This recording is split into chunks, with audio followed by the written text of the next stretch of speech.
ஆலயத்தில் 10 வருடத்துக்கு ஒரு முறை புனிதரின் திருநாளை ஒட்டி விசுவாசிகளின் வணக்கத்திற்காக நிறுவப்பட உள்ளது.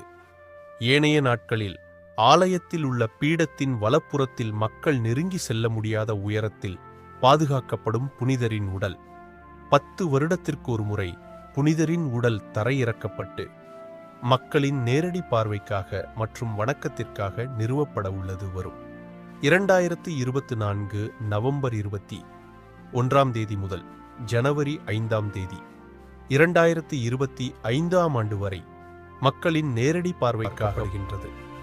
வரும் நவம்பர் 21ஆம் தேதி காலை 9 மணிக்கு புனிதரின் திருவுடல் தரையிறக்கப்பட்டு பவனியாக கொண்டு வரப்படுகின்றது. மேலும் மக்களின் பார்வைக்காக நிறுவப்பட இருக்கின்றது. கோவாவில் இருந்து நவம்பர் 21ஆம் தேதி காலை 9 மணிக்கு அவர் காட் தமிழ் யூடியூப் சேனலில் நேரலை